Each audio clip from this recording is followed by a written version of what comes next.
AEW Smart Mark, and we are live here with the first AEW Dark of Season 4. And we have a totally new format here.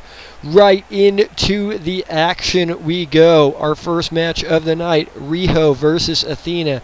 And you see Aries outside of the ring making his presence known and making his presence felt. Distracting Riho and then placing that chair in the ring, and you see Riho's leg came down on it. And now watch this move here by Athena. Athena misses that kick, gets a knee delivered to her jaw, but again, Aries outside of the ring, flapping his jaws, distracts Riho, and that T-bone suplex, and she lands right on the chair. And I don't know how our referee Bryce Remsburg did not see that, but somehow he was unable to even eject Aries from ringside for that. Now you see Athena outside of the ring lands on the chair that Aries got involved. The referee making the count. Aries watching very unhappily, and finally he gets his goddess to her feet. He talks a little bit of sense into her. I'm not sure exactly what advice he offers here, but I'm sure he is telling her, get back in the ring. And she finally breaks right back into the ring, and upon doing so, a quick kick to the midsection, and boom! Athena has wrapped up this pinfall victory over Riho.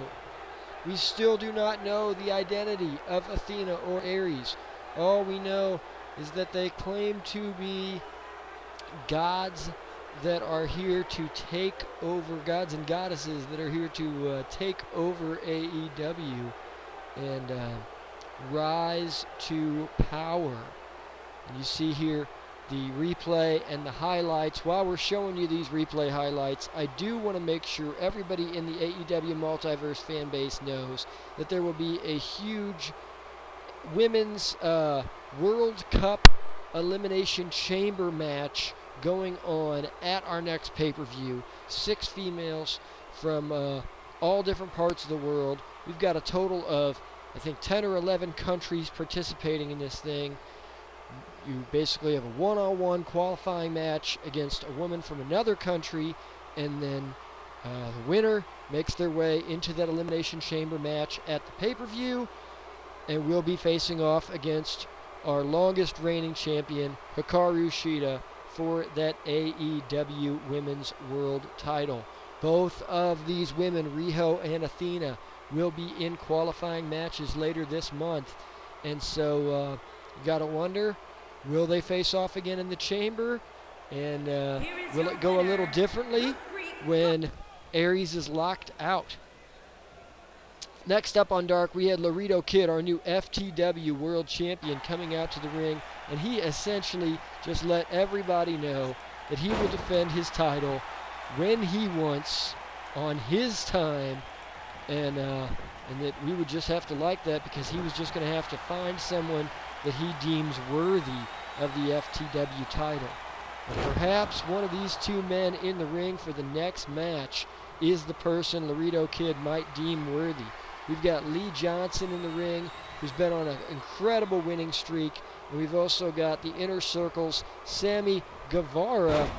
And right here you see Guevara wraps up Lee Johnson.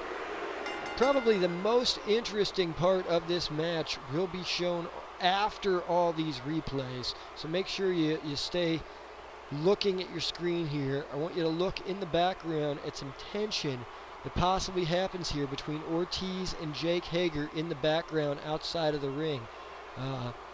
Jake Hager eliminated Chris Jericho, the leader of the Inner Circle, from the Casino Battle Royal, but he only did so after Jericho attacked him and attempted to eliminate him. So, we got to wonder if there's possible dissension among different members of the Inner Circle, or if that's all just hearsay. What we do know for sure is that Lee Johnson suffered the pinfall loss tonight. Sammy Guevara with the pinfall victory. And right here in the background, watch Ortiz. Watch Jake Hager. Look at that. It looked like a punch to the midsection by Jake Hager. By Ortiz to Jake Hager. Alright, now we've got, next up, our next match is Top Flight versus 5 and 10 of the Dark Order, making, I believe, this is their tag team debut for both of these teams, if I'm not incorrect here. Top Flight, young, high-flying team, 19 and 21-year-old Darius and Dante Martin. Preston Vance and Alan Angels, also a very young team, and of course involved with the Dark Order. And here you see the Martin brothers. I apologize, I do not know which Martin is which yet. I will try to watch a couple more of their matches and make sure I can commit that to memory. And right there you do see Top Flight securing the victory over 5 and 10 of the Dark Order. And as we think about the tag team division here in AEW, Private Party is our newest tag team champions, dethroning the previously undefeated Best Friends. And Private Party will be defending their tag team titles at some point this month against Evil Uno and Stu Grayson of the Dark Order. So, you gotta wonder if either of these two teams will eventually make their way into the top 5. I know right now Lucha Bros in that top 5 somewhere. Uno and Grayson in the top 5. Private Party, of course, the champions, Best Friends. I think currently either the number 1 or number 2 contenders, Best Friends. But Uno and Grayson getting the next tag team opportunity at some point later this season.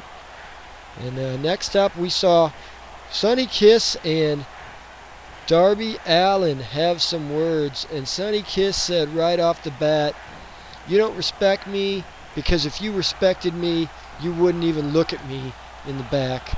You're nothing. You're not on my level." And of course, somebody like Darby Allin is going to take offense when you start talking to him that way. So it was no surprise that he had some words to say right back. And these two men will be facing off this week on Dynamite in the TNT Championship match. This season, Season 4 of AEW Multiverse, every single week, our main event, we will have a championship on the line. It'll be the TNT Championship on the line in Week 1.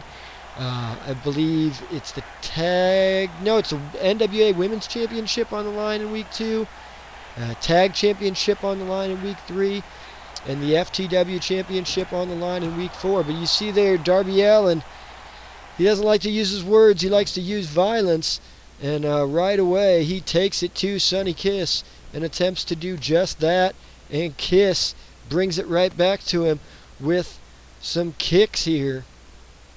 Vicky Guerrero not out here at ringside for this confrontation, this war of words between these two gentlemen.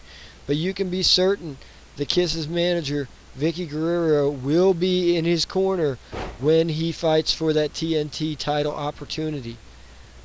Sonny Kiss has, I believe, the highest win total of anybody in AEW Multiverse who has yet to hold a singles title.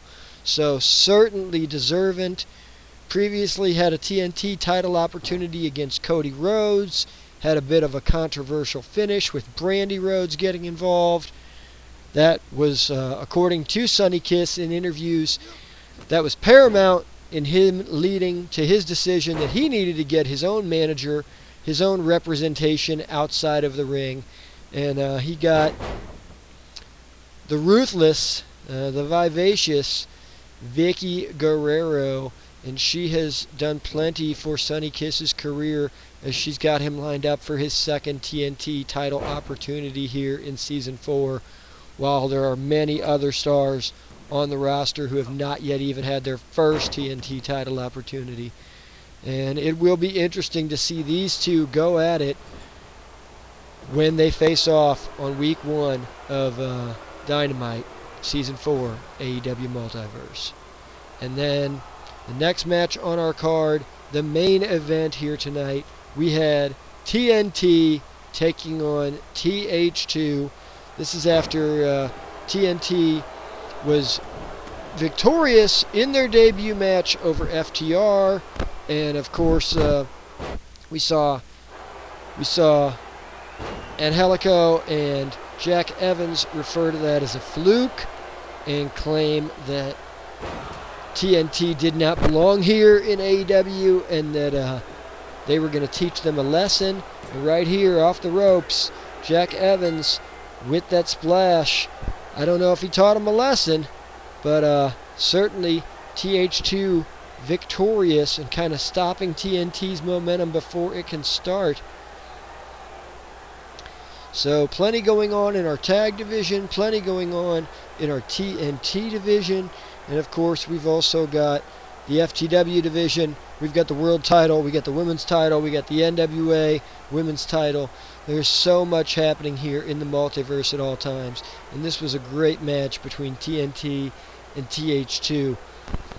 We're going to spend the last few minutes here of this video just showing you guys exactly all the matches that will be in store for the first Dynamite of Season 4. Right after we show you Angelico's failed attempt at a dirty pin there, trying to gain some leverage with his feet up on the ropes. TNT really put up a hard-fought match in this loss. They did hit the 3D. They hit a double power bomb.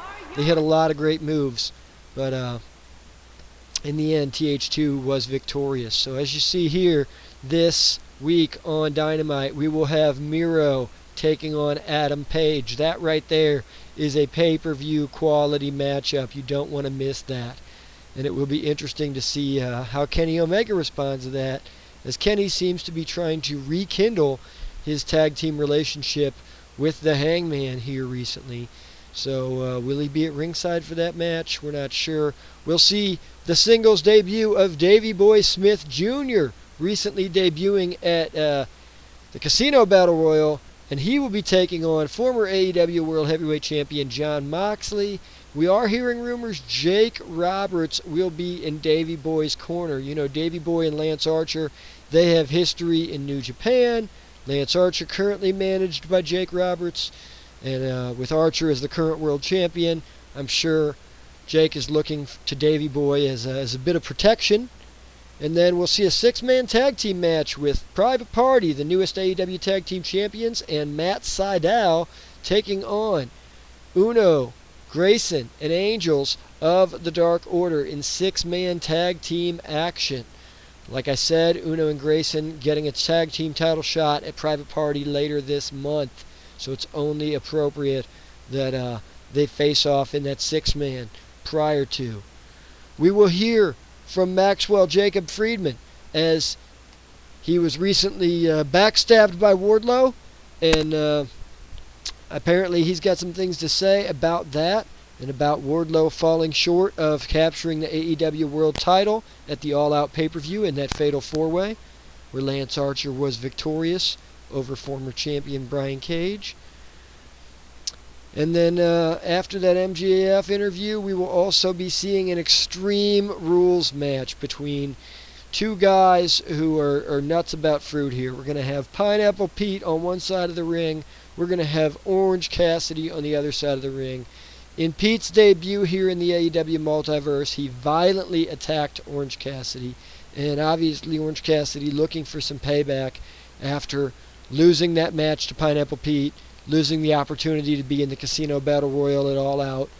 And now they'll be facing off in an Extreme Rules match. I mentioned Lance Archer won the world title recently. We will hear from the Murder Hawk Monster, our new AEW World Champion, this week on Monday Night Dynamite, as he prepares to face Matt Cardona at the pay-per-view here at the end of Season 4. Cardona, of course, winning that Casino Battle Royal, and therefore being the next in line for a world title opportunity against Lance Archer. We'll also see Allie versus Big Swole this week on Dynamite.